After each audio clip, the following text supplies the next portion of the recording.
So the aim of today's conversation, we are theming it Conversations After the Event, and it was amazing. And so today is more like a follow-up conversation. So the event happened, so now what? We're here because we all, at one point or in a certain way, were involved in the unveiling the Kenya. We want to see to have these conversations because we want to see unveiling the Kenya. What did it mean for us? And if it meant what we are thinking it meant for each of us, so then what? Let me start. I had the awesome opportunity to be able to go around the 8 provinces before we had actually the event. The understanding behind doing that was to be able to set foot in each of these regions and be able to just hear God and declare what He wants to be declared in each of those provinces.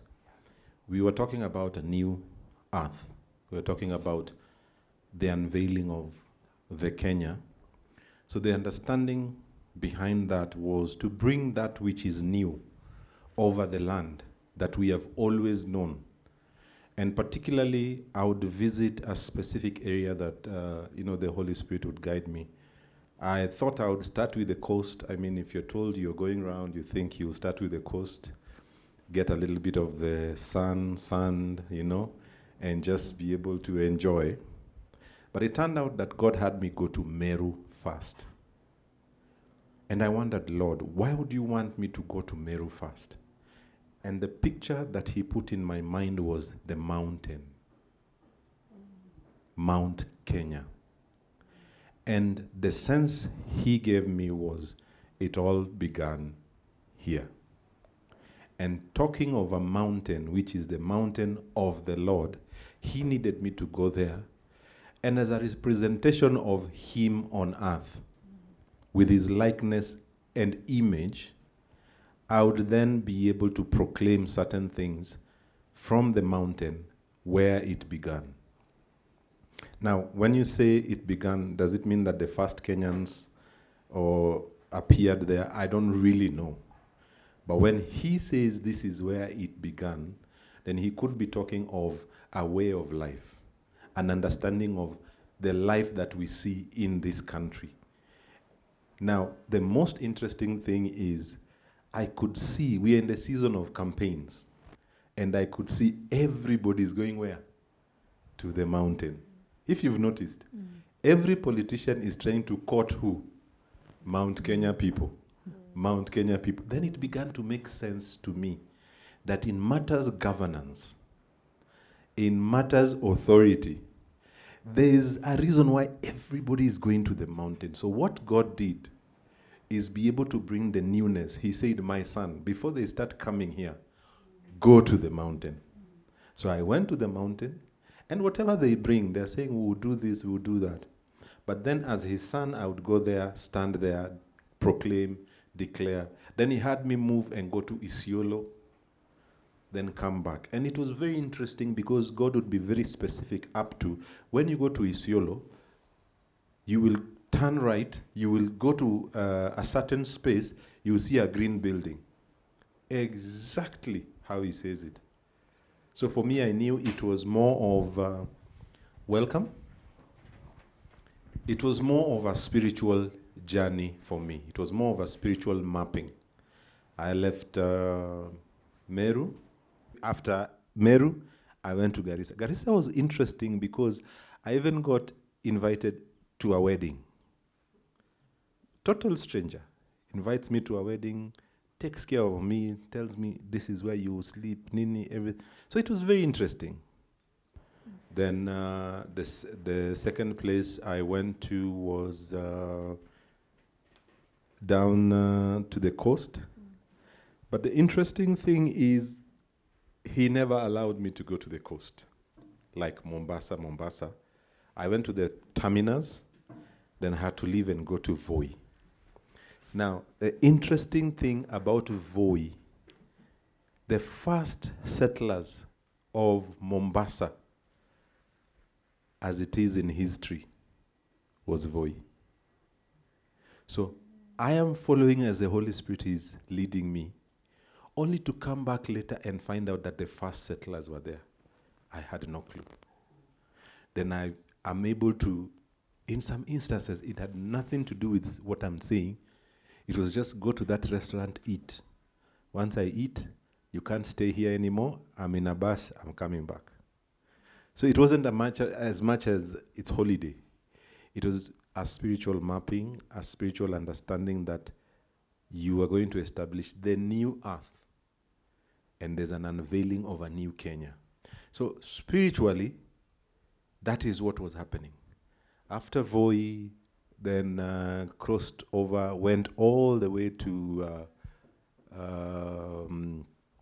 Nakuru, past Nakuru, stopped in Nakuru a bit. That's Rift Valley now. Went all the way to Kisumu. From Kisumu, went to Kakamega. Then from Kakamega, came back. And looking at where we are, we're in a season where we are going into what we call a transition, because the current president has been there for 2 terms. So there's going to be a shift. It's not the same president coming back.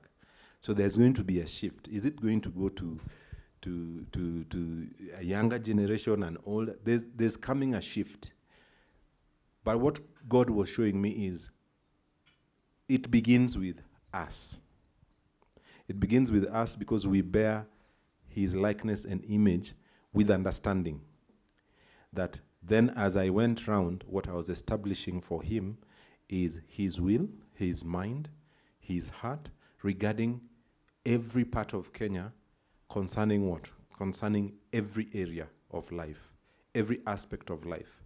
Is it politics? Is it governance? Is it lifestyle? Name it. Is it culture? Because if you look at what we were portraying different aspects about Kenya. But the spiritual aspect was coming to supersede every aspect about this nation. So you find the girls were doing the catwalk. They were showcasing not just the dress, not just the beauty, not just the hair, but they were showcasing that which I had gone forth before to establish. We were now seeing the face of it through these girls. And from my understanding, these girls are representing wombs that would then do what? Would then be able to birth the representation of that which God has already established in each and every area. So for me, it was more than just an event.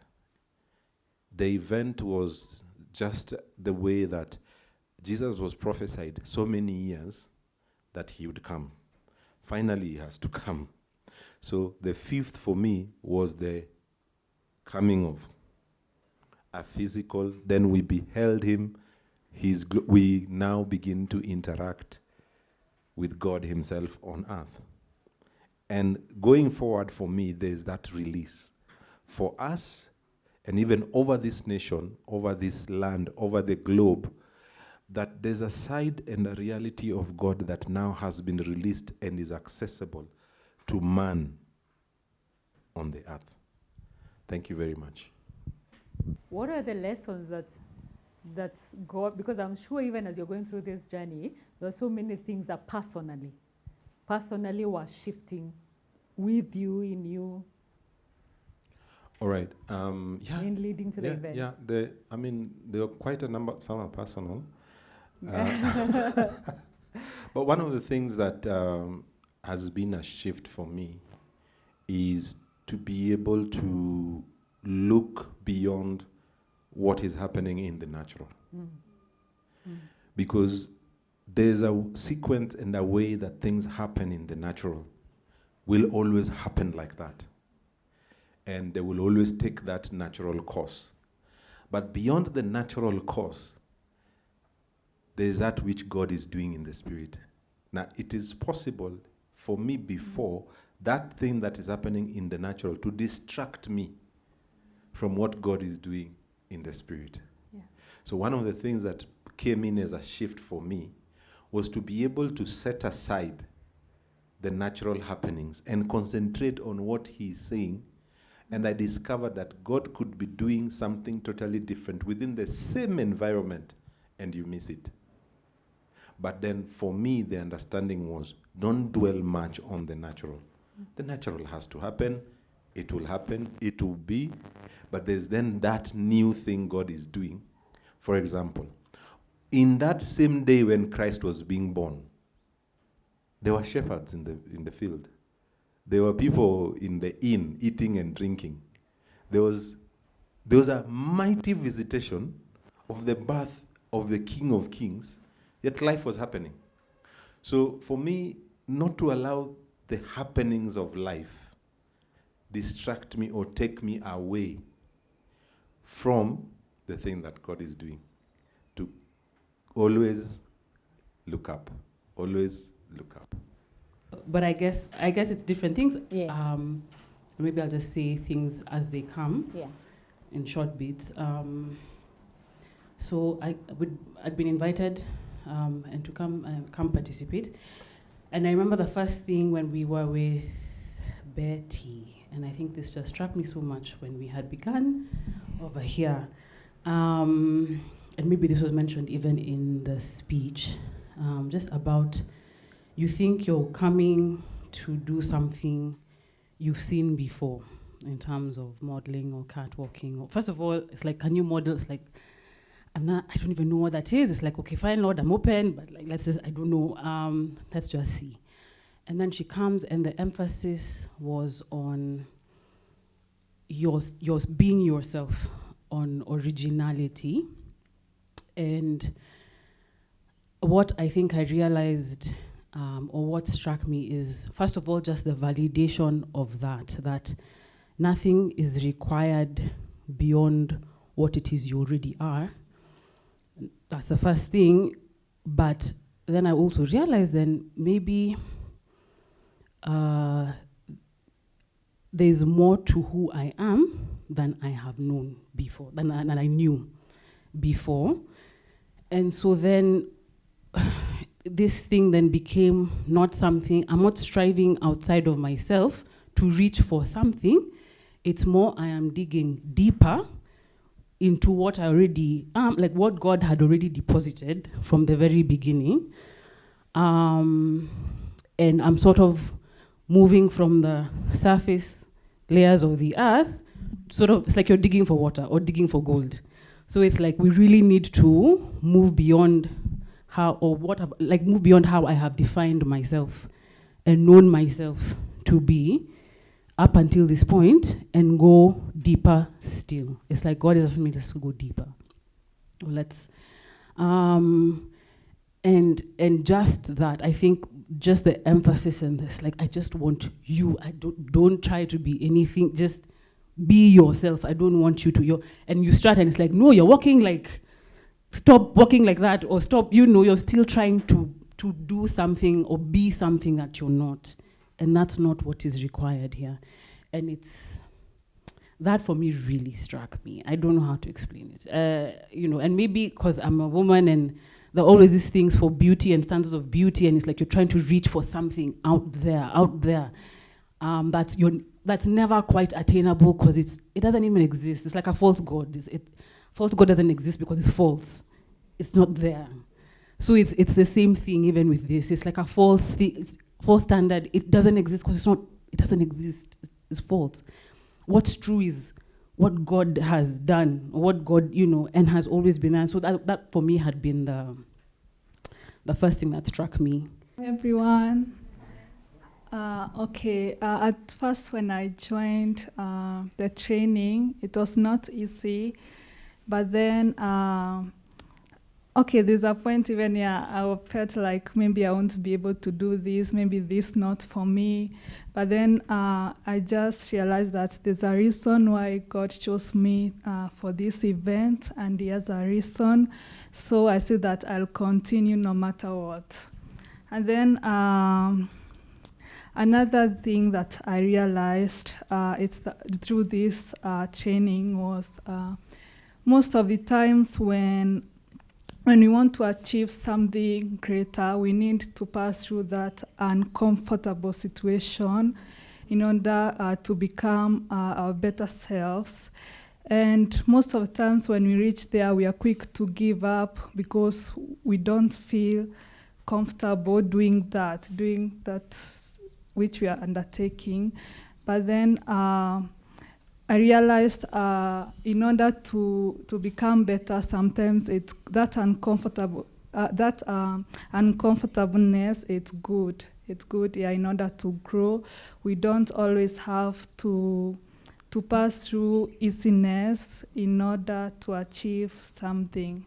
And also another thing that I learned was that, okay, I feel like God spoke to me, and while I was still doing this training, it was, one thing I learned was to trust in God. Most of the times we don't know why things happen, and we are so quick to look for answers, but the important thing is to trust in God. He has a reason and a purpose why everything happens. So it's good to trust Him, to know even though I don't have the answers for this, you know what's good for me. Yeah. I just want to say, I'm happy to hear what Wendy has to say. Because I think one of the persons who had the most difficult time during the training was her. So every time I expected her to tell me, you know what, this is not for me. Because that happened with a couple of them. So when she, I would chat her and just find out how she was and just to encourage her. And she would say, I'll do my best to do better.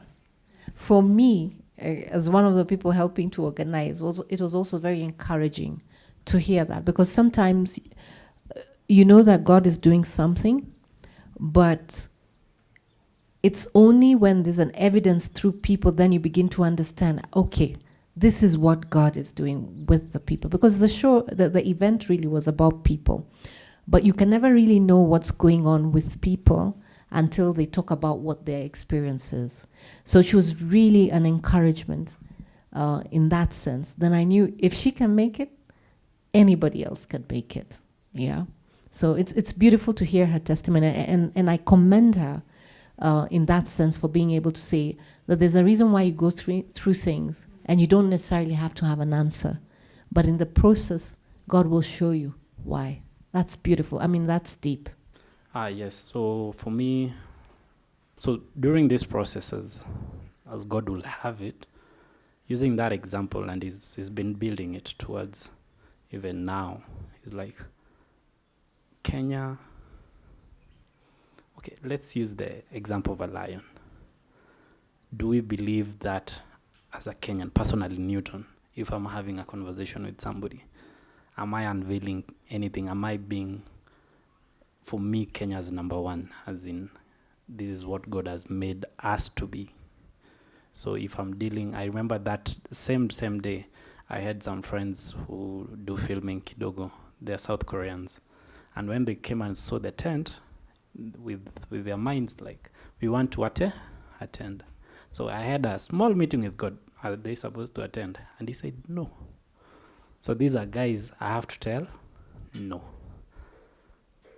But then I'm asking God, okay, why? He's like, no, this is for Kenya. Before it starts going out, you see, actually they were begging, we're not going to do anything, we're just going to sit and watch. But God has said, no. So with that small process, if you look at the two of them and me, probably they're the tallest, but I still remain to my roots. So for me, as UTK was being unveiled, of course it happens with my small circle, then it goes out. So even in my conversation, since then, I've been very keen on if somebody is saying something about Kenya or something that is not true of Kenya. Yes, in the eyes we can see there's something, but that's not the real. The big picture that was unveiled, that is what I'm supposed to live with going forward. So if it's, by the imaneno ya jab tunapatiwa the bad ones, like no, we are being given the best. So for me, it has created, and I'm asking God to, because also sometimes I catch myself. I'm like, oh, what did I say there? As in, it's not in relation to what, okay, this is unveiling Kenya. Chioma is talking about these counties. He's speaking over these counties. So am I living with that? Or when it comes, quote unquote, it becoming bad, that the taxes have gone high or something, then I take this other direction of the old Kenya, not the new Kenya. So for me, it brought a point of, let us be the lions. We might not be having the biggest economy in people's eyes, but we are still the lion. We might not be the fastest in technology, because the machines we get here are like we're behind like 10 years, but we are still in God's heart. And as my brother was talking, when you start editing something, of course, you have to do some little bit. The beauty about it is you have to do a little bit of research if you want this thing to come out. So, okay, Kenya. Find a lot of articles. I can't remember all of them, but if paraphrasing on them is, it was named Kenya after this Ludroff here. Yeah. When he was passing Mount Kenya, and somebody in Meru and in other languages, they were saying, Mount Ginya, something like that, but it meant God's resting place. I didn't know that. I've been living Kenya for all the days of me. I thought Kenya was named after Kenyatta. So with that, God's resting place, and then now you've spoken about the mountain, as all guys are going at the starting point of the mountain, not tribalistically, but if you look at it, it is started there. In all our research was like, hey, by the way, okay, so what does it mean? So if I'm going to Meru or I'm going to Nyanyuki, then I have a mindset of, by the way, it all started here. So for me, the whole process has brought the mentality of, let me be a lion in each circumstance. Sometimes it might be not the biggest or anything, but if I live the expressions of what I believe this is Kenya. By the way, I know the other guy we were talking about, Kenya is number one. Yeah, when Kenya is the best. That's my terminologies, and it doesn't mean that I'm just saying them, but I mean them. That, by the way, yeah, Kenya were the best, by the way. With athletics, when we are editing athletics, the side of athletics, we're like, okay, so we run. As much as we are not the fastest, maybe in technology and all that, but we run faster anyway in other areas. So for me, it's a conviction, personally, as in, be it in education sector, be it in agriculture. I know when we were editing also agriculture, and we were looking at these green fields of Kericho, of each area of the country, if it's Machakos, the fruits that come out of there, if it is Rift Valley, the maize, or Mount Elgon, how do we become a lion? As in the characteristics or the ordination of a lion. As in, the only thing the lion is just that has courage.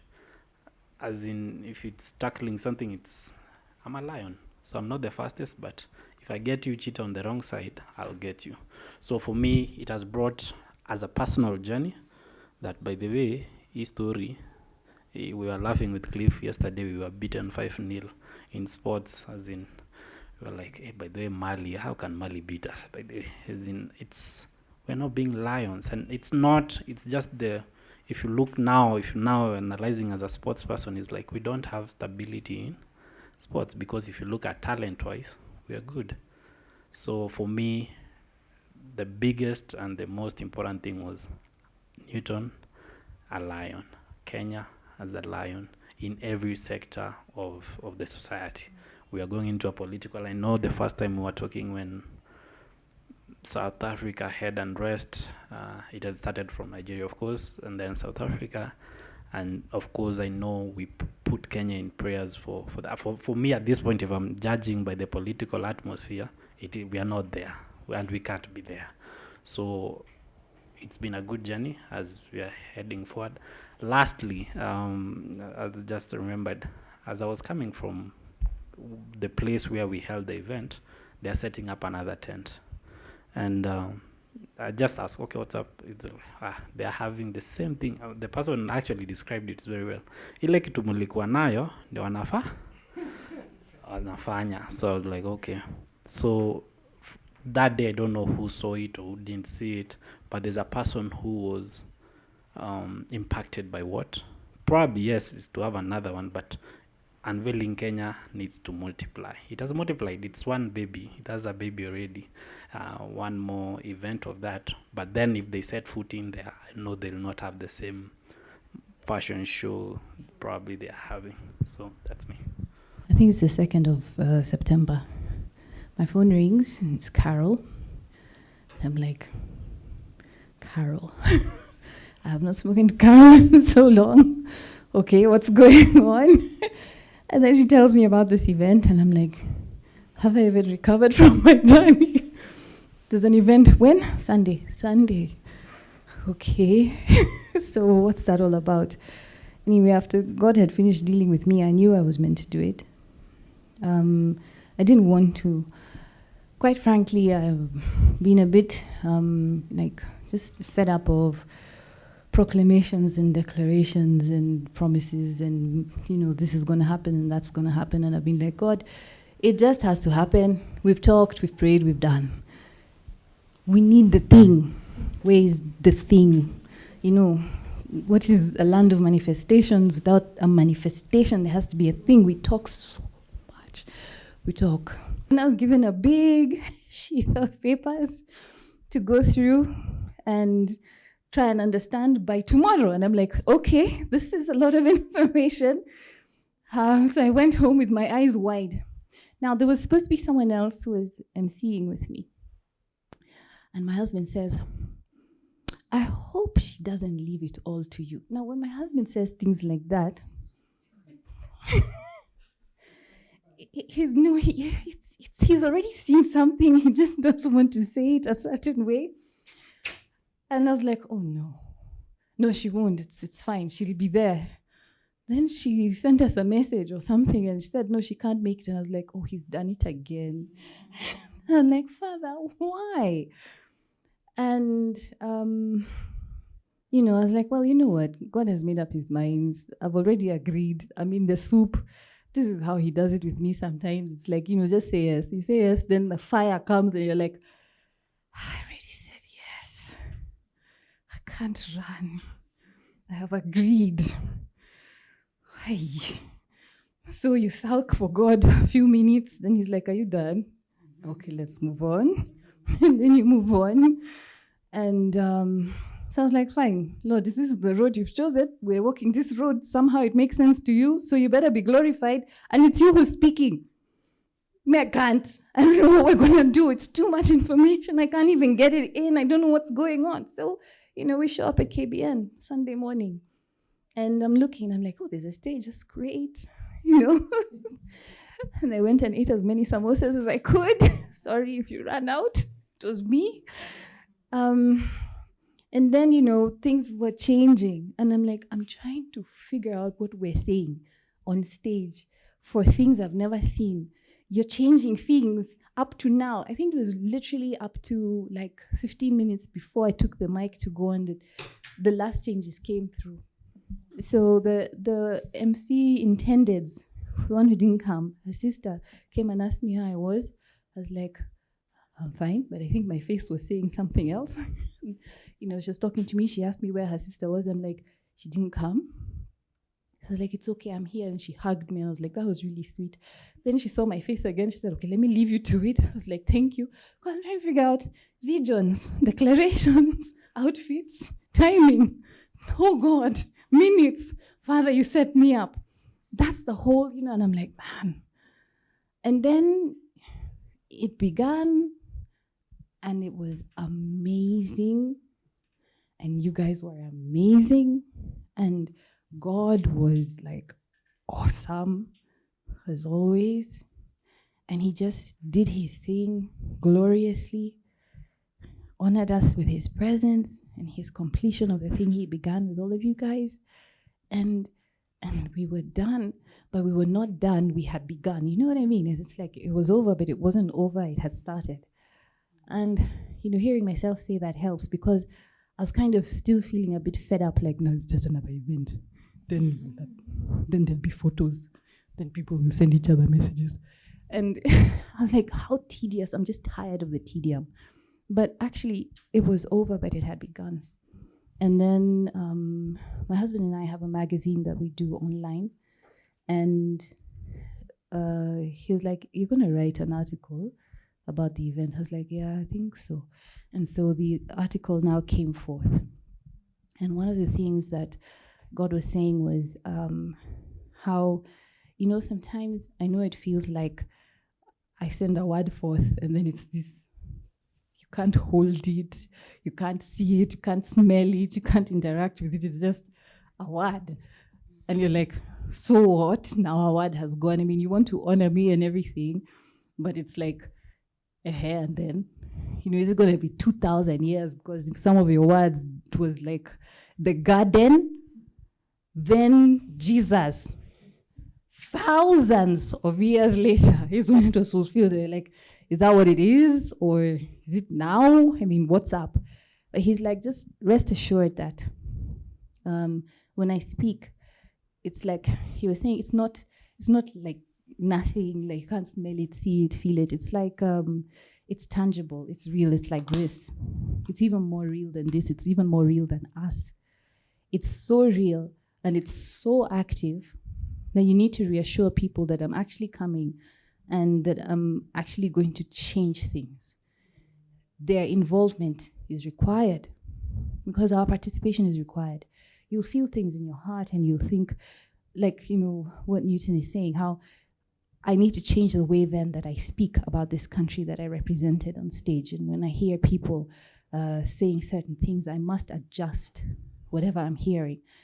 If it's the kind of group you can't really talk to, because some people are just mockers, and they just say, you're like, they're not even listening. Some people won't listen. You'll just quietly say to the Father, you see these ones? They're words. What you said is true. So don't listen to them. The one you established is the one that is established. Let's move on. Just deal with them. But the thing you did is done. Let's move forward. So you become like the watchman over the things that you were given custody over. You're already different. There's no way you can be that person who was before that seed was put in you. And if you try and ignore it and fight it, you might have the kind of fun I had in those 5 days. Was it 5, 6? Wow. It was intense. Because God is very determined to use us. You didn't come here randomly. You didn't find yourself, walking in a way that you're like, what's that? People asking you later, hey, I didn't know you could do that. And you're like, do what? And then you see the photos or you see a video and you're like, oh, where did that come from? You're different. And God's seed is powerful.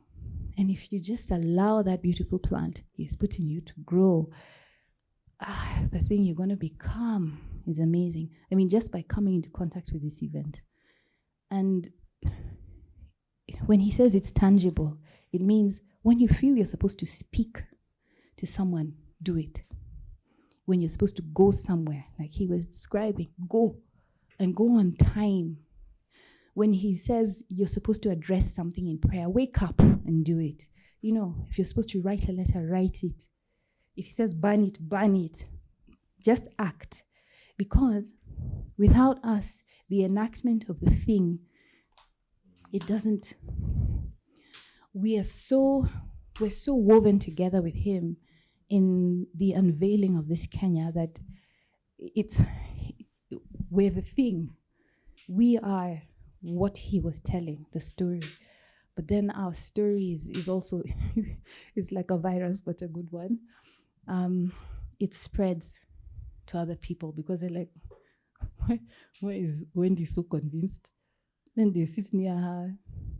Then she's just convinced. And they're like, maybe she knows something. That thing has already caught that person. And it will worm its way into their system until they're transformed by it. They'll find themselves looking for books, looking for articles, just like calling people. They might just avoid her because they don't want to deal with that whole thing of now she's even telling me. And they want to go another way. It's okay, God knows how to manage pride.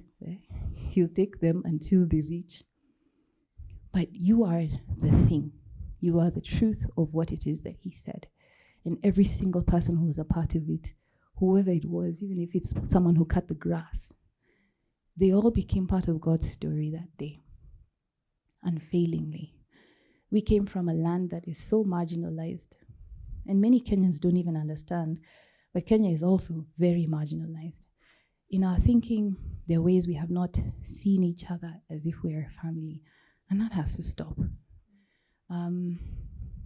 My father came from a community that was one of those that was sidelined and sort of pushed aside and had to have papers upon papers to prove that they were born in the country in order to get an ID. And I was trying very hard not to tell these guys. I think I confessed to her at some point, but it was Carol's birthday, it was Kevin Millay's birthday, it was Sally Karago's husband's birthday, it was my late father's birthday that day. And he's the one from that community. And I was representing the voices unheard and unspoken because he fought for so long to try and get rights. And it's a community from which the national anthem comes from.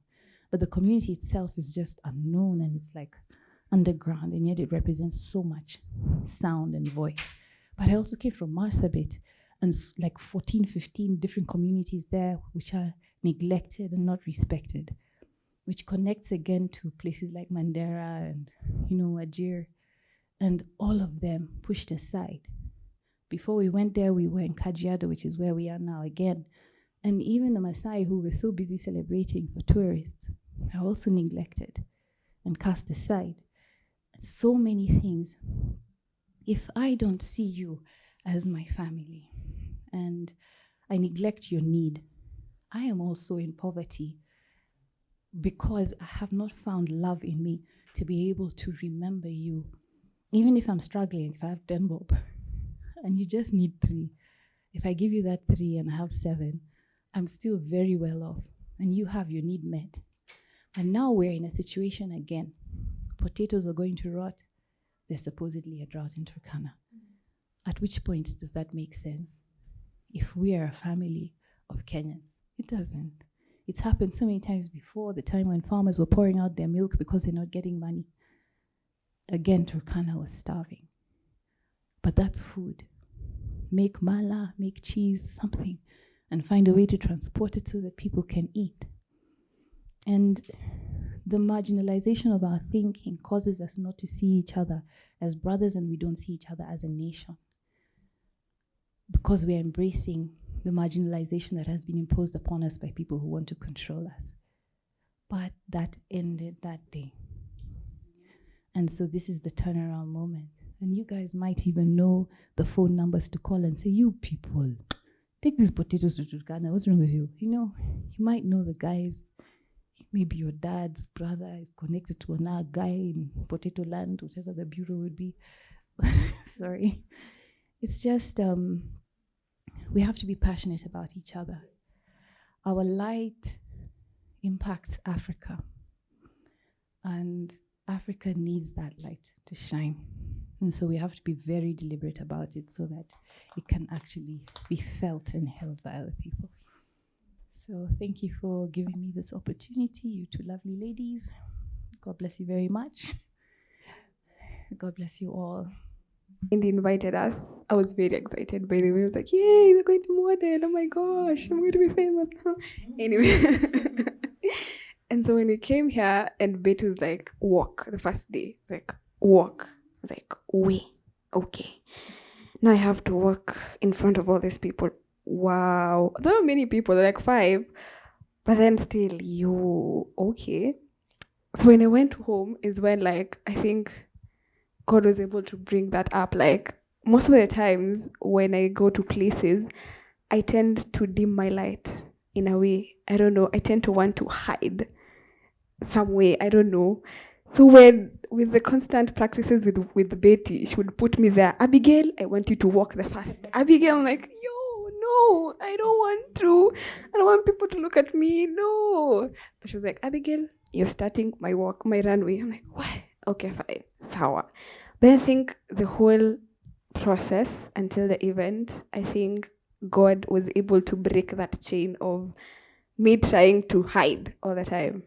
Me trying to, like, if I'm told to do this, I'm like, no, I can't because I'm afraid or because people are going to look at me and I don't want them to look at me. So I'm like, nah, but God was able to break that chain. And right now, there's an overflow of boldness. Like, like if this is something I want to do, is like, I can do it. I'm not afraid of, it's like, I will do it and I can do it.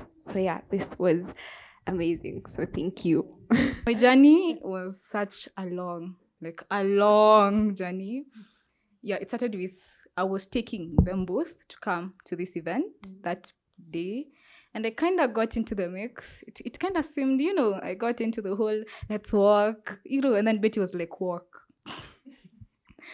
And then that happened. I didn't do well. The second practice was actually after a very big exam, like one that I actually needed to pass. It's not an option. It's a must. So the second practice was even worse than the first one, to say the truth. So Betty was like, so come to my house. That the day that she chose, I had a class, and then I just came. So when I was with Jambi and Betty, and the only thing that kept ringing in my mind is, God, I'm among women of greatness. Like, Betty. Like, no, like, Betty is, she did filming production. She's now a model instructor, a counselor. Jambi is a market personality. Like, she just markets everything. Everything that you're seeing. And I'm here, and Betty's saying, give me your original self. Do you know how hard that is? Because I'm yet to find out who Faith is. Yeah, I don't know. Like, I have like aspects. Like, I know Faith is this, and this. We are yet to close the chapter. We are just building on something. So Betty kept on saying that. She kept on saying, Faith, do this. Lift your feet.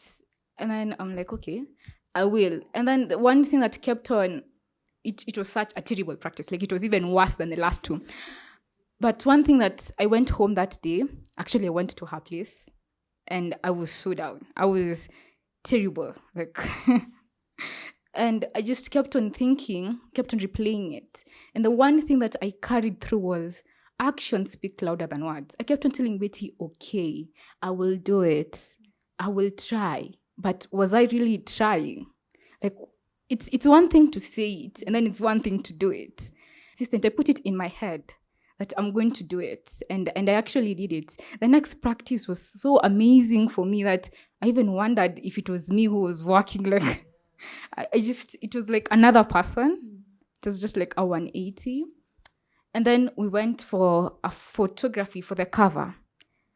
And for the photographer, I gave him hell.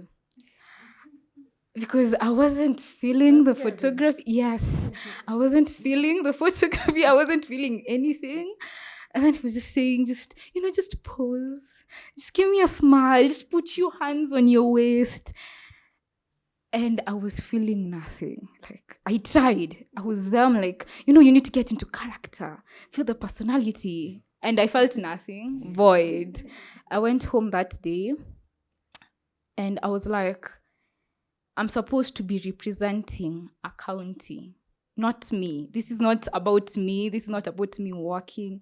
It's about me showcasing somebody else's feelings, somebody else's county, how they live, who are the Turkanas, who are the Maasais. And I cannot do that with every time wanting to think about what I'm feeling at that moment. I have to be myself, but another person, to portray their greatness. Keep me aside for a while, and then portray how great these people are. And when we went home that day, I remember we were in town and we were waiting for the matatu to fill up. And then we saw some street children dancing to songs. And then I was telling her the way, now this is what I want to sketch. This is Kenya. Kenya is not the landscapes that they show. Kenya is this now. This is now original version of Kenya. And then the day came of the event, and then, as you say, ambush. So I was already dressed for my county. I think I was doing coast, and then out of nowhere, this one of the designers come and she says, "I think you can hack Nakuru. Was it Narok? Turkana? Yeah, I think you can hack Turkana." I'm like, hack. So everybody has like they had a certain way the choreography was different. I was like, okay, hack. That's new. So she's talking, but she's not looking at my face. She just kept on talking and walking. I'm just following, and then I'm just, my facial expressions are just changing by the moment. And then we reach, and then she's like, change. We change. And the top was something that I have never worn, and it was kind of scary. And then I asked Koki, how is this thing going down? And then Koki's like, Faith, you will hack it. Everybody's just telling me you're going to hack this. And I'm like, okay, you're going to hack it. Okay, fine, we will hack it.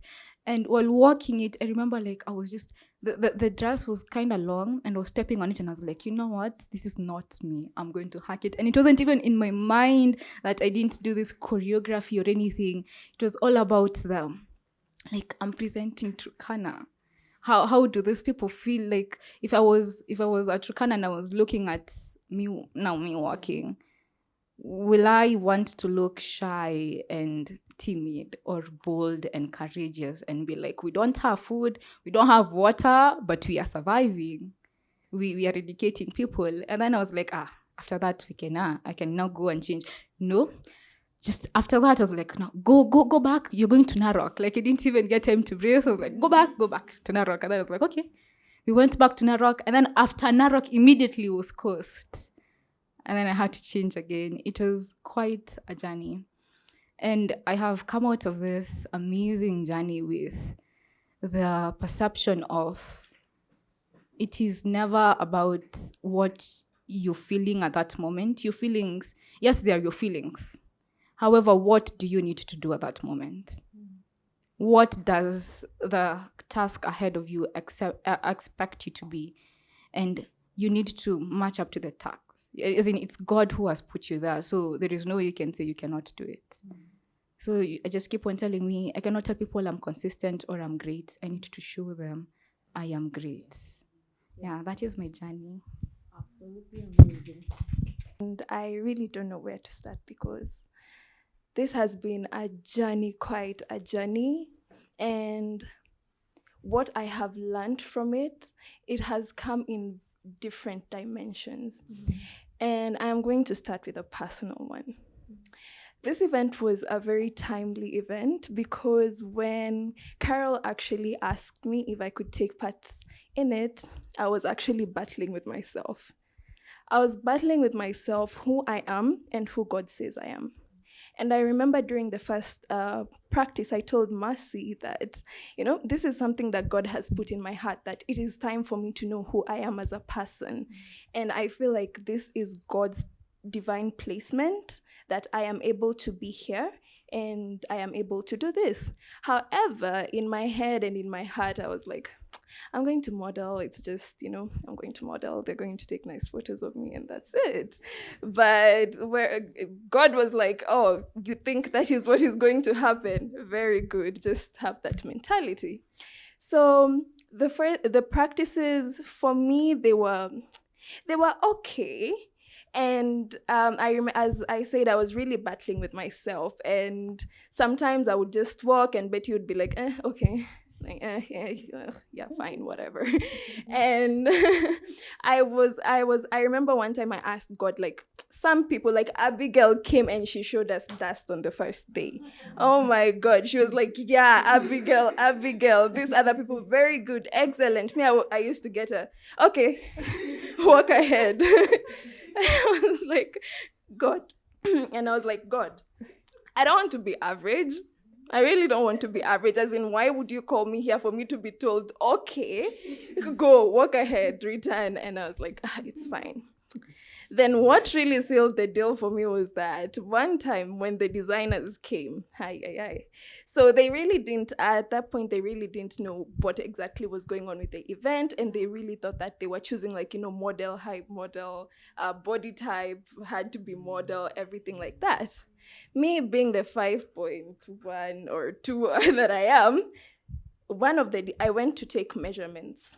They were taking measurements, and one of them, she looked at me and she was like, tuliona huyu kweli? Tuliona huyu kweli? Akasema, I think tulimwona, lakini there's just something about her, like she was doing there's just something about her.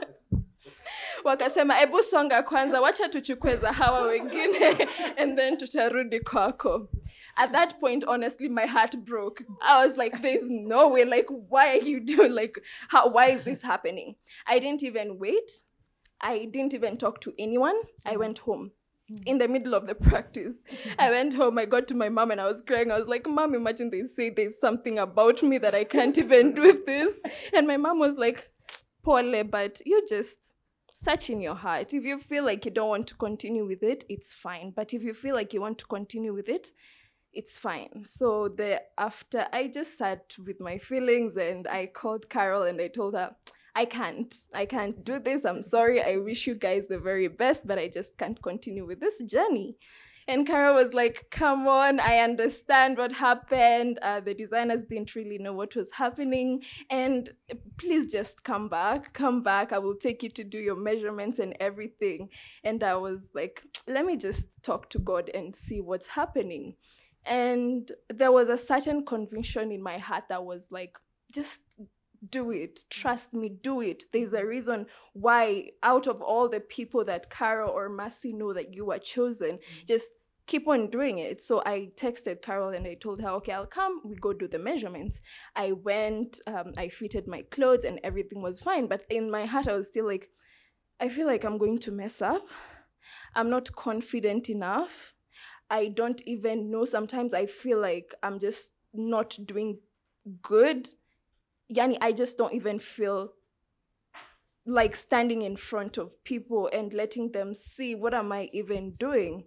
And I told a certain day I was very down. It was 2 days to the event, actually. I was down. I was very moody. And my mom actually noticed and she was like, what's happening with you?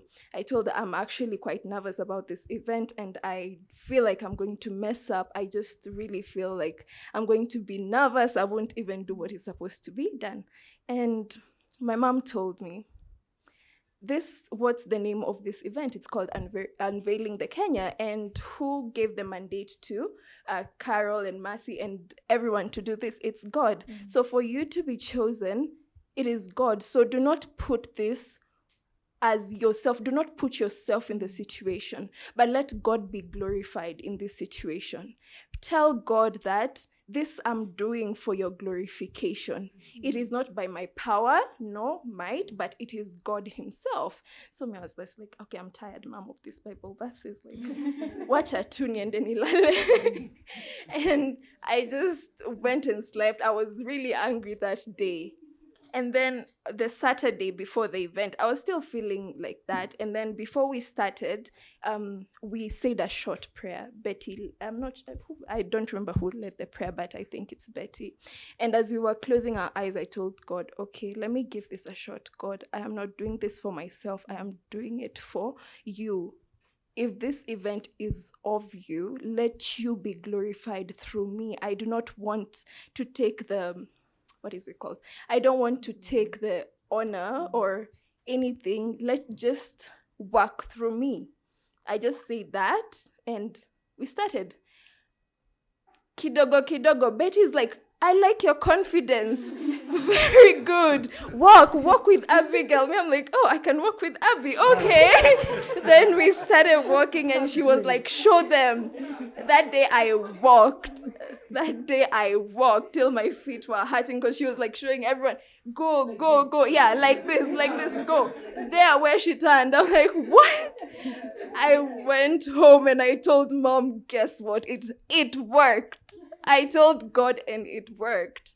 And I was so thankful And even during the day of the event, I just told God, please just be glorified through me. I yield all my faculties for you to use me and for you to be glorified through me. And through that, I learned that God showed me that you have this certain notion of who you are, but I know who you are.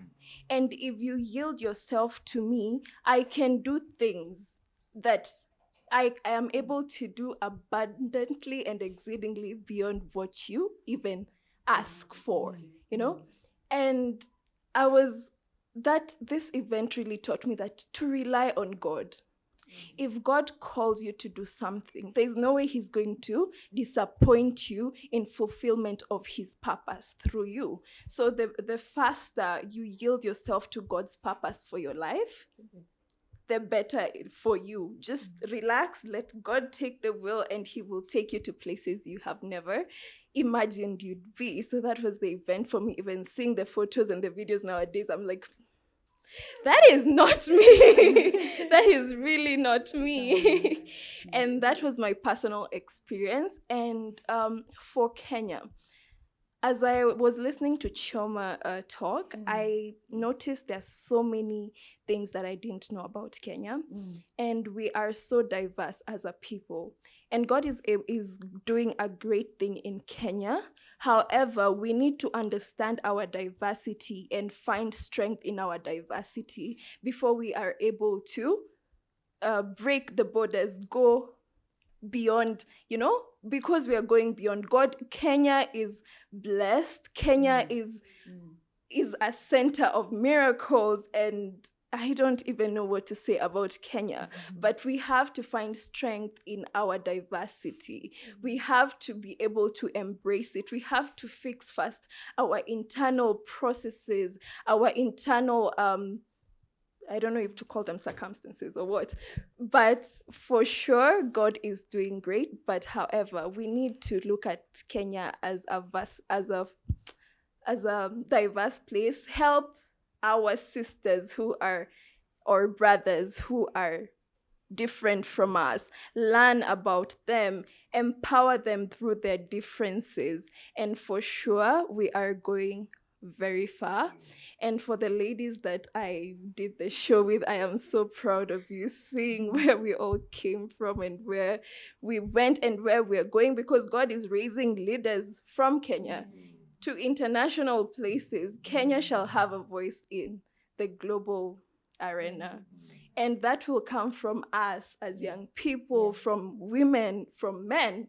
And as women are the ones who give life, I trust in God that women will be able to lead the Kenya to where we want to see it.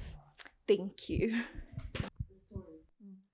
And one thing that then becomes very clear for me is the stories that God wants to tell. I remember when we started off the journey, we had a picture of what we thought this would look like. I mean, we laid a sort of framework. This is what we're going to do. This is what we're going to do in culmination to the event. But what constantly God has been revealing to me is that even in this, as we sit here today, it's beautiful to hear the story, the turning point for each one of you, and the process that you had with God, and the story that your life is telling, the story that you are telling in regard to the process that God has taken you through. And I think for me, those are the stories that now God has begun to do and to speak of through our lives. So it's beautiful and very, very encouraging to hear the unveiling that God is doing with each of us and with the beautiful ladies and the process that he has taken them through. Because they're just like Esther's. There's a process that Esther went through in the palace for her to get to the place where then now she became the person that would make the difference in terms of Israel as a nation being delivered. It's the same thing with us. But there's a process you must go through. There's a turning point you must go through, whereby now it stops being about yourself and it becomes about, okay, what does God want? And that constantly will be the thing that God will be revealing. So it's beautiful to see the stories that, God is telling with each of our lives. So my story, where do I begin? Okay, so let me start with the first day I came here. First day, I think we're very few. And Mercy said what the whole thing was all about. And I was like, this is very nice. This is very interesting. Yeah. Being part of a prophecy. We want to be that. Yeah. Okay. And then it was like, yes, I want to tap into this. This is exactly what I want to do. Okay. Then came the walk. Now, Betty is it's the personality. She'll just tell you as it is, okay? And then she even wonders, don't take it personally. I was like, but then how do you not take it personal? How? And then I think how her first words was, there's something about you, it's just clumsy. Like, can you say it softer? Like, can you cover it up? Like, cover it. Like, say it, like, sandwich it. So, like, still, your walk is nice, but here, it's a bit, but here is also nice. Like, that's how you say it.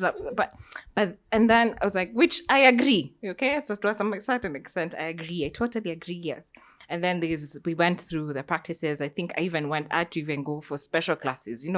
Those students who have to go for special classes. I had to go, and she was like, yeah, you're doing it. Now we can be able to hear your steps.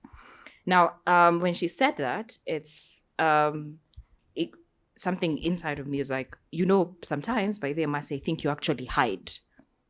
So you walk into the room, you want to be the girl at that corner. You don't want to be seen. You don't want to be noticed. And here she's telling you, I want to hear your steps. I want to see you. I want to know what you. So magnify everything, exaggerate everything. Why? Okay, so now that's not me. I do not exaggerate anything. I want to be the one at that corner. Do not see me. Do not know. And so as I think with everybody, but for me personally, was this journey that I am in right now, currently. I am allowing myself to do things that are out of my comfort zone, okay? So that was a walk. And now we are still tapping into that prophecy. That's what we're doing, yeah? Yeah. Then came the outfit. Now, let me tell you, that is, as I've said, I do not want to be seen. I do not want to be noticed. No. Do not notice me. Now, the first time I saw the outfit, I was like, you're joking, right? Like, who? Where are you? Come, talk to me. Give me your thought process when you were designing this for me. And he looked at me and said, you must be very bold to decide to wear my outfit. I'm like, no, I'm not. No, I'm not. And then it's like, okay, fine. So I see it and like, this is what you have to wear. I have been everywhere. I always hide. I want to hide. And the way the outfit was, you have to notice the person because there are certain, like, you have to notice. You just have to. So I was like, okay. So I was like, I had to even like, I told people, please do not come. Did I invite you? Do not come. Like, do not. No, cancel.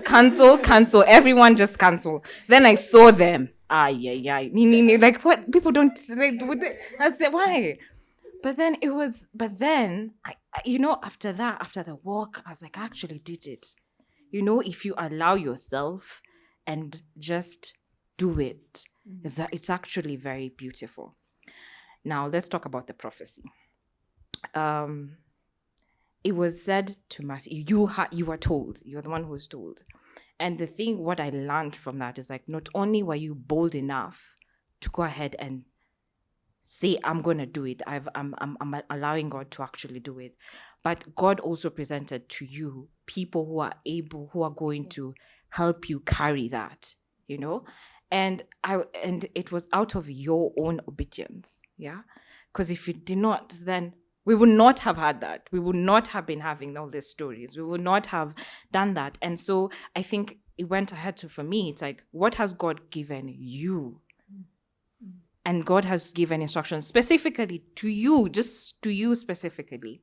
And you haven't done it because you have this idea and how will it work, but God didn't tell you how is it going to work. He just told you, step out, step out, do it, and then after that He will order your steps. So are we bold? So now for me, it's like, am I bold enough to allow God to order my steps, to allow me to allow God to also show people around you like that will help you, that will help you. But it's the first step is that obedience. So that's what I got from it. And I am thankful for every person who obeyed, you know. And now, like, for more obedience, you know, because I think I look back and I'm like, okay, now I got a project, work that is work related, that is out of my comfort zone. And I think while I was doing it, and I was like, okay, I can't do this. I'm not able to do it. Then the event happened. And then you have, God, because you have allowed yourself to obey, now God will give you more things now he'll challenge. Now, like with trailers, now remove them. Now let's go to the next step. Now he's given, and now we constantly be in that space of, we constantly have to obey. We constantly have to move from this space to another. And the good thing, I had someone say that we never stop the battle, or we never stop fighting, or we never stop growing. So from here, there's a next level of obedience that we have to do. Yeah, there's a next level. So it is, once you've done this, we go to the next one. And by the way, like, here's the thing. It's like, I think someone said, like, I can't wait to see everyone's journey and everyone's level of obedience, you know, because if you just allow God to just do it, imagine how much more he's going to do in each person's, and then the impact it's going to have on everyone. Yeah. So yeah. Thank you. Amen. I remember when God took us through that journey with Cliff, because the process was to actually give a background to the designer of what we want the fashion show to look like. So we gave her a background, but she needed words. And so usually the requirement is that you have to have done some research of the areas or the spaces you're looking into having, so that can be incorporated. Each one of us carries a side of him that represents. And that side makes meaning for him with the words that he wants to speak. And then God allowed us. And once we yielded, and then we let go of what we thought it was, and were open to him, then he began to speak the words that now became the further clothing for the counties, which is the unveiling of the Kenya. Unveiling in the sense of, there are words that have been spoken over the counties before, but what is the new word that God is speaking over each county? What comes from his heart? And just like the same way he spoke to the sons of Israel, that is Jacob, each one of them was called out to do something. There's what they had been before, and each time their father spoke, he also said what they had done, but then he began to say what they would be. It's just to keep reminding ourselves, like Newton has said, what is God saying now about Kenya? What is God saying now about us? Yeah? Like for Wendy, what is God saying now about you? Now that he's brought you into this new space. That is the word that you keep to. So remaining faithful to that, remaining faithful to what God, the words that God is giving you over your life, remaining faithful to the words that God is giving over the people around you and over the different counties around you. And he says in his word, everything else can pass away, but my word will never pass away. Remembering that that word is the word that you hold on to over your life, over the nation, and over everything that it is that he gives you. That's the most important thing. Yeah. I am so grateful.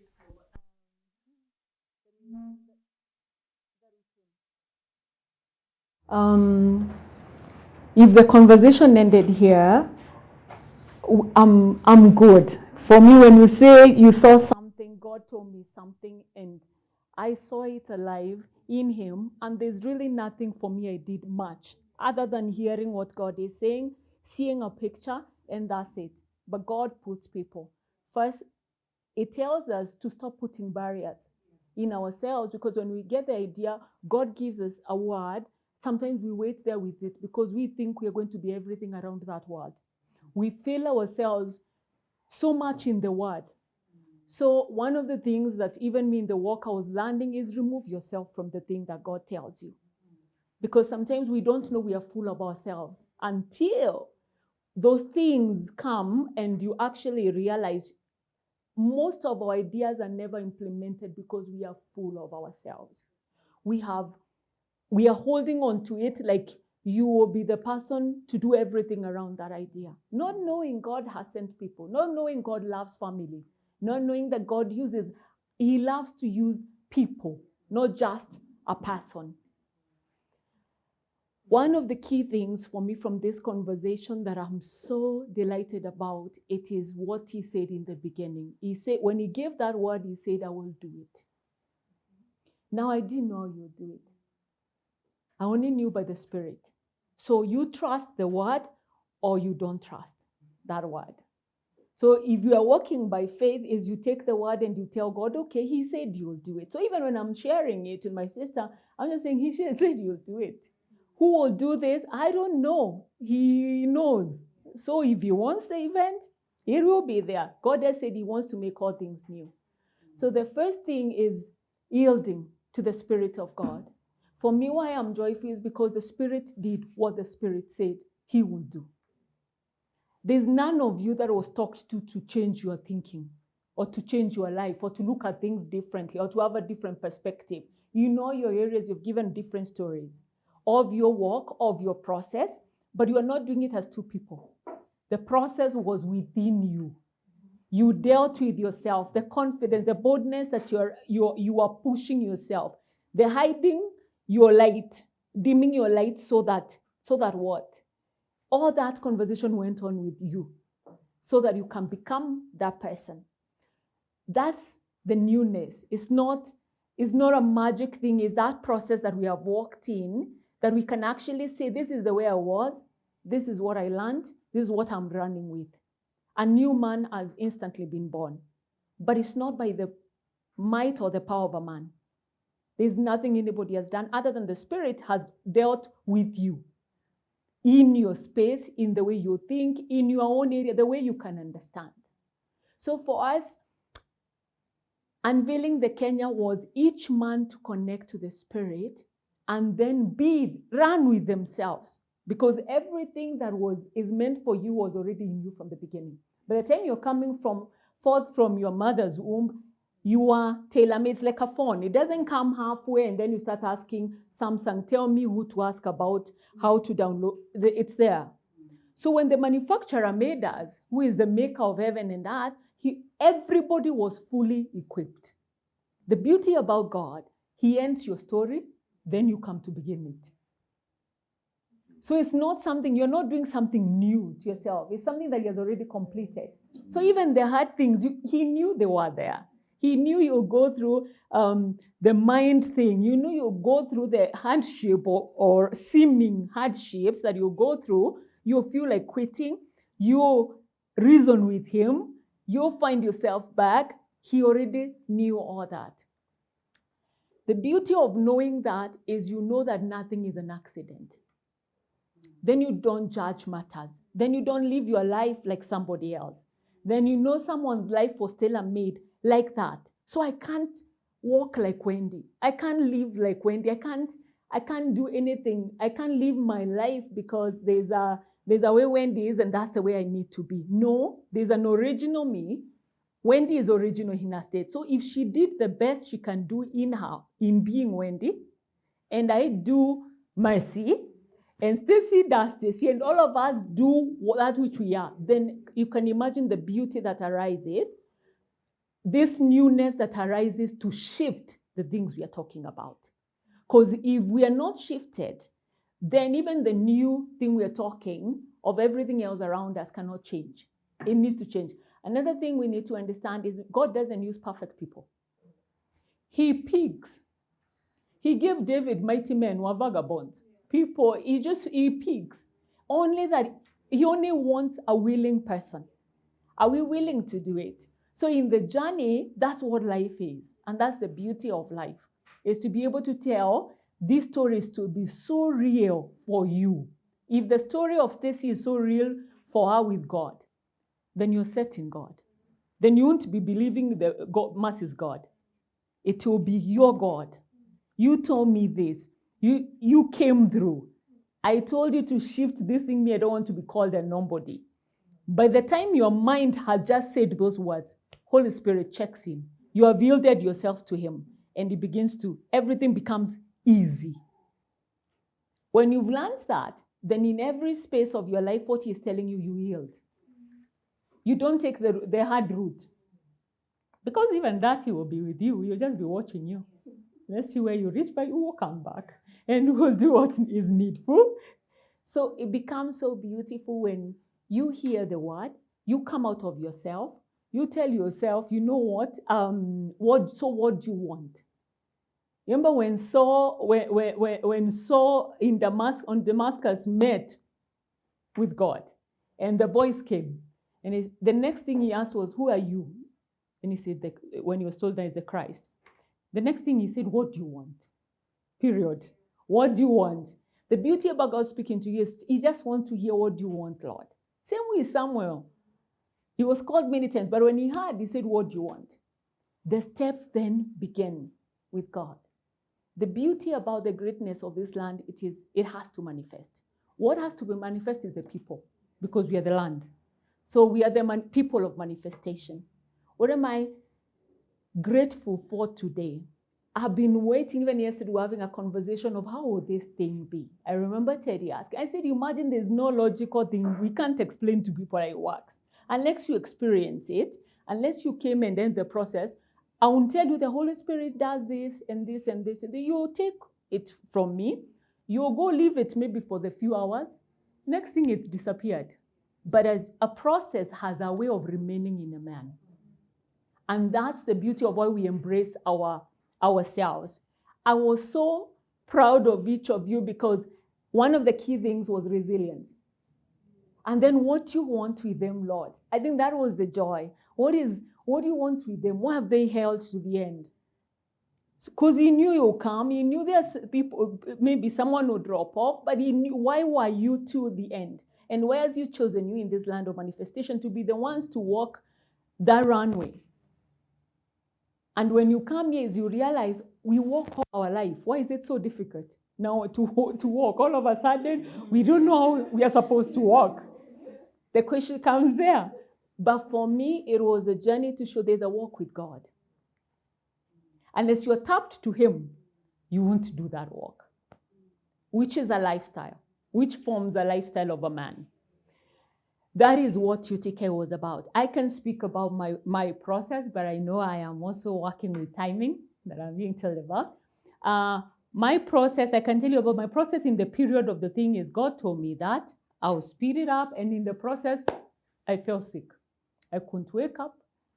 I was in hospital, in a place, in fact, where totally nobody could see me for the next week. So he kept me there. So imagine if I had taken the vision that I would work on it myself. There would be no day like that. But because by the time I was getting out of that hospital, it was 4 days to the event. But the assurance that God said this, then you leave it and everyone takes up their possession. So that Cliff doesn't have to ask me, so which county do I go to next? Because no, he is asking God. He is walking with God. Because this is about God. It has nothing to do with mercy. My sister Carol takes up to now talk to them, get the Kate and her people to understand what is happening and what the mandate of God is, which was beautiful. And she took over everything. So by the time I was coming, I walked into the event. I just say, oh, fantastic. This is what I saw. And you walk into the place. That's the beauty of God. And then once we understand that, we are able to release ourselves and let whoever is supposed to do their part, they do their part. Whoever is meant to do the other part, they do their part. So we're not colliding, which is why people keep fighting with one another. I want to be better than this. I want to be better than her. I want to be better. There's nothing there. You are created specifically so that you can be you, for God to use you as a person.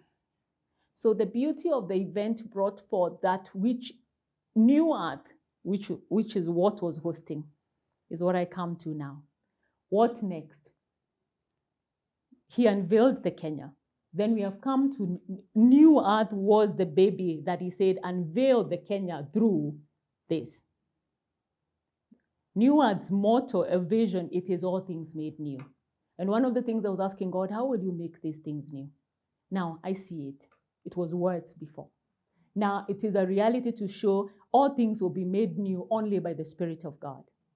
So even as we are talking of all the areas in life that we are seeing how they are, it's not that the ground is going to change and become new. Mindsets of men will be shifted. Like Shoma was saying, we have to shift and think different. We have to think God. Let this mind that was in Christ be in us continuously. We look at a situation, it's looking so bad, we speak life into it. The beauty about our process as we are our team here, like Newton was saying, we prayed for South Africa when certain things were happening there. 2 days later, the thing had stopped. We were here, they don't even know us. But God placed it in our hearts to do that on the table. From the land of manifestation, declare this thing comes to an end. We spoke it here. 2 days down the line, everything had ended. That's the God we are serving. It's beyond books, something you can read. It's beyond anything you can do. So New Earth, talking of making all things new, where we are going now is asking the ones in school, now you've known what you are. You come out, you are light. When darkness sees you, it cannot comprehend. So in the school, you're also asking God, what do you want made new? What conversations? Because you saw something here. You guys saw something here, something that shifted your inside, not even out, not things that are seen. So you know a person can be changed inside, their thinking. So what are we going to do in school?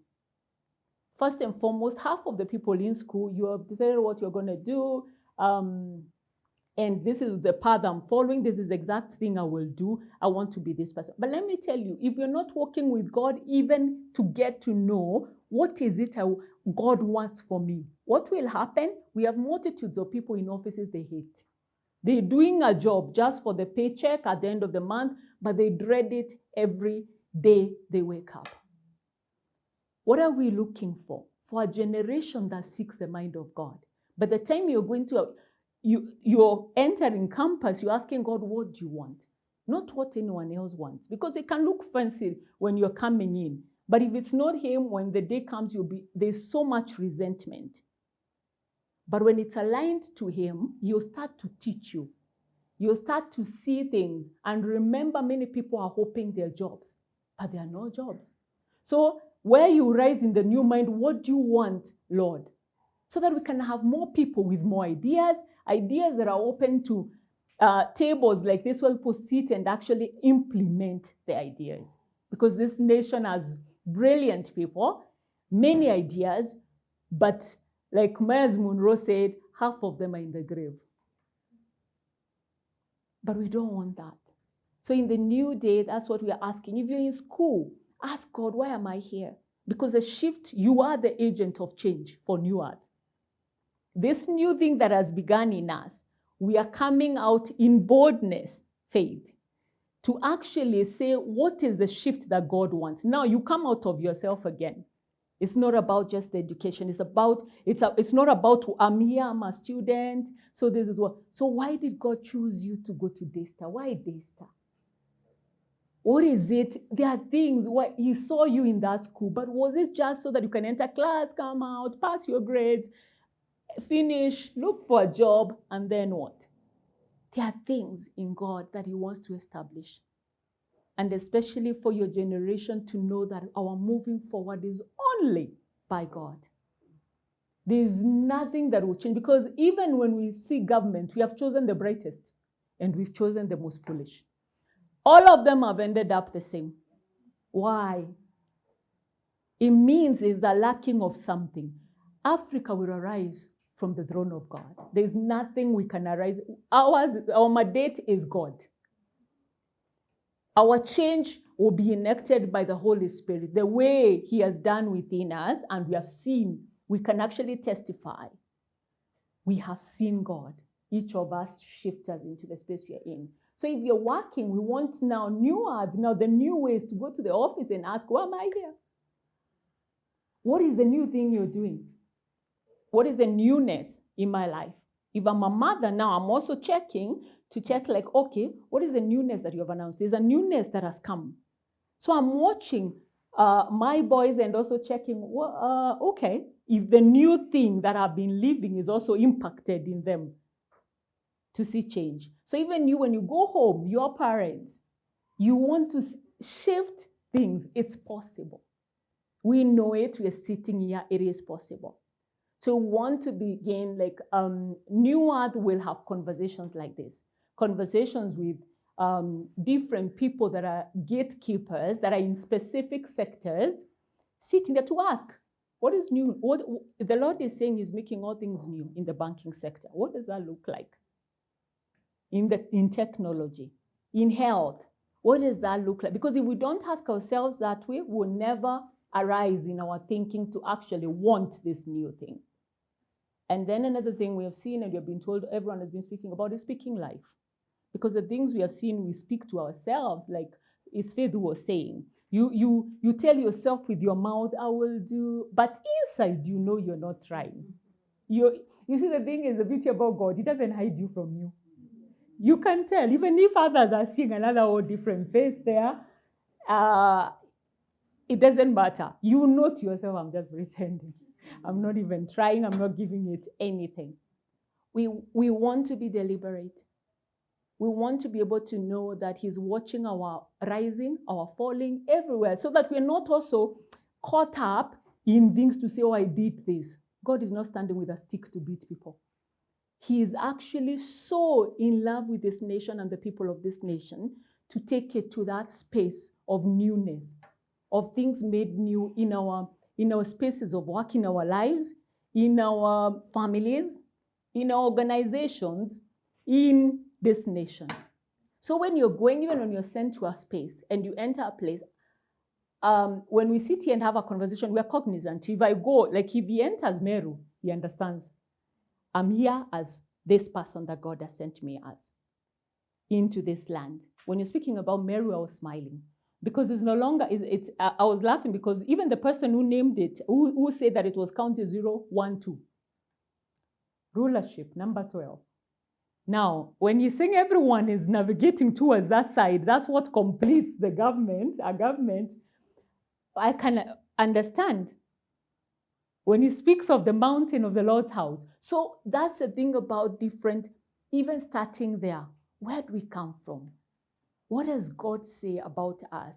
So that everything starts, the words that were spoken, the declarations that were made, become real. You know, there are words sent out, but those words have to be tangible now. Those spaces need to start changing. Newton was just telling me about Turkana and certain things. And even where people have become so comfortable, like she was saying, and you're so comfortable, you built your own ecosystem, even around madness, around things that are not working, but you're okay. You're okay, you don't even want it to be disrupted. But we are the disruptors. So we are not working, what we are asking for New Earth is the agents of change arise and come out. It's God asking, God, the thing I did with you, don't you want to see someone else, the same thing happen to them? Because people are in bondage of themselves, of their minds, of refusing, dimming their light, of refusing to come out of the comfortable space, of looking for a boldness they can't find, of trying to grasp themselves and look at another man to become like them. And that's like you're saying, that is trying to catch the wind. So for me, it's beautiful, the things that you're saying. They are beautiful because they are an answer to what God's saying. I've come to make all things new. So He has begun. We have proof. You know, a man wants to know there's proof. I have proof. That word went forth and it produced something. But from the table today, we are also saying, let these words, now we have moved from the event. So we are not dwelling on that. That was fantastic. Lord, what next? Then we move on into the spaces, and now we start deliberately asking God, where next? What is the new thing you're doing? And then when things come your way, you understand, even the ones that seem difficult, you understand these are for me to rise. I need to grow and start growing from there. So as you walk out, I would love you to know you are those change agents.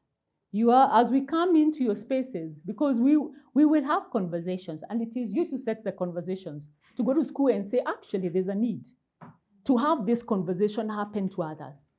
But who can do it? We won't come to your school. You're the one who will tell us, guys, let's have a conversation in Desta. And you gather people, and we have conversations, and things begin to change. That it's in the organization. If you want, and God leads you to have people to call Chioma, call Mercy, call any of us, will come. The beauty about the move of God, it is a move of God. So when you see there is a need and there's a shift and there are people yielded to God who are waiting to hear these things, will come. Just obedience. Like Mercy said, just obedience, and we move. But it's a conversation that has to go forward. And that is what, for me, this day was about, is understanding, is first to see, did God do what he said he will do? Yes, he did. Going forward, do we believe he will do what he said he will do? Yes, we do. So what are we going to do about it? Because we're not going to shut ourselves in a room and stay there. We are going forth and actually enacting this reality. We're going to speak of it. We are going to begin to speak life deliberately over this nation, over different sectors. God will begin to show you certain things. Like you can be watching. It's amazing. You can be watching. You're looking at social media on something, and God stops you somewhere and tells you, speak this. It's so tangible. And that's all he needs. And the beauty is when you come off yourself, is you realize nobody needs to know even what I have done. It's known in the heavens, in the spirit, and it's enacted, and you see it. And people are rejoicing because in your room you said certain things. So that's the beauty of New Earth. So let's go forth and speak that which is life to everything. So New Earth will be following up with we'll have mentorship, God's way. Not again, we said we are unorthodox, so it won't be the way we were, so come here, but it will be his way. Like we're saying, if he wants us to come to the school, we'll come to the school. Stewardship in organizations, because certain things need to start to shift in organizations. They need to know, we need to unveil the organizations. So that's part of New Earth too. We need to unveil different sectors before these elections come on. We need to start speaking which leadership does God want and start speaking it to life. Isn't it beautiful when you actually, God tells you, this is how it's going to be. And you watch the entire country enter into an election and it's exactly what God told you. That's the beauty of this life. It's a lifestyle. Let's carry it forward. Walking with God. So that's what your runway was about, walking with God. And we continue to walk with God because it never comes to an end. So I am grateful. Unless there are any questions, I'll close there. Mercy has talked about, she has talked about being accountable.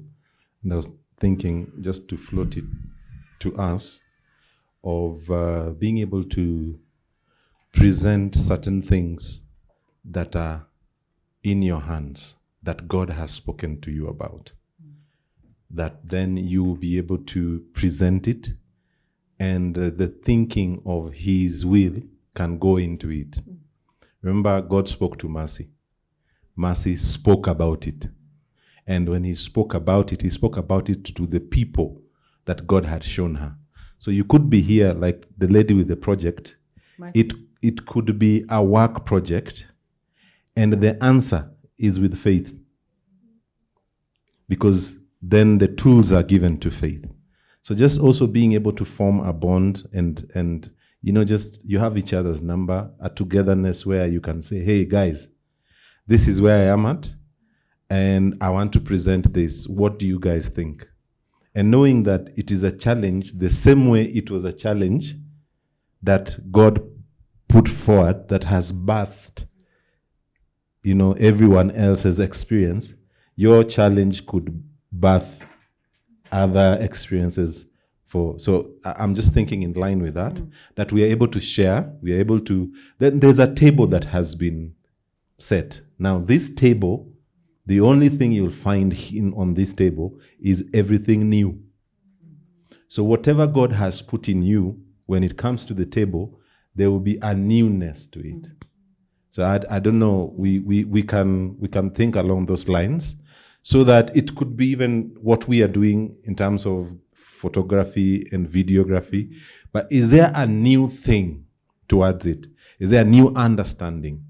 Is there something that God wants to say that could be in your heart or in your mind concerning it? So that's my suggestion. Fantastic. Thank you all for coming through. Thank you for your ideas, your suggestions, your comments, and sharing your stories.